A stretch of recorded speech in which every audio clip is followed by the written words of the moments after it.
2, 5 and 6 out, 3 and 4 back in. Remember, pressure on the face of the blade.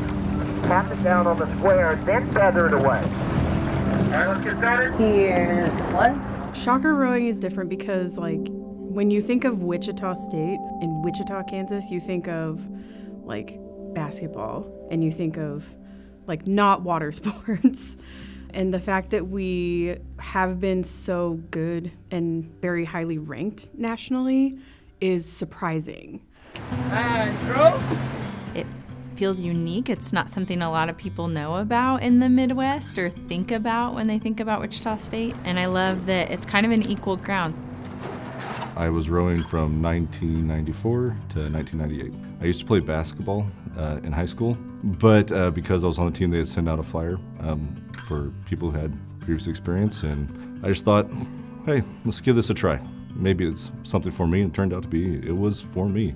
You know, getting up and practicing at 5, 6, but still making that time in order to go and study, and knowing that, you know, I need to knock it off at a certain amount of time because I need to get my rest, I need to go to rowing.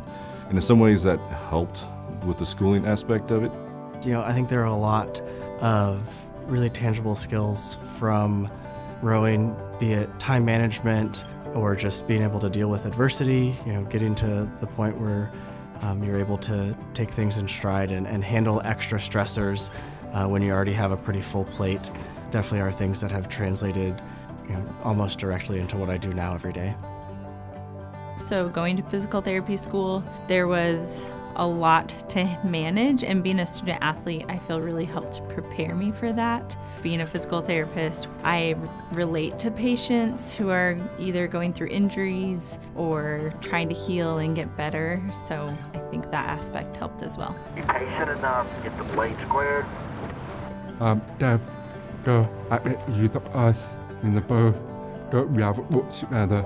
It is all about to be a down, but other these persons at different needs. So the adapt to be adapt rower and adapt to other people. Like even rower, it works together.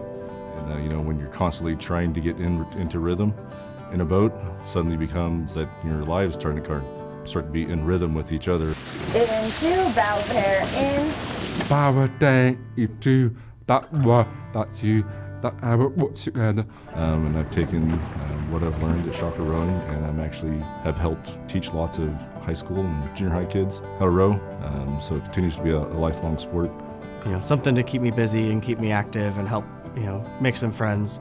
Actually brought me a lot of unique experiences that I never would have had outside of that. Notwithstanding that I met my wife on the team, and now we've got 2 kids. Have a little fun with it, and let's challenge ourselves to row well. You also have to be willing to work hard. It's not going to work out if you're not motivated, and so Coach has always been willing to take people who are interested and just want to give things a try. And I think that gives a lot of credibility to, like, coaches before Coach Cup and Coach Cup for building such an astounding program in the middle of landlocked Kansas.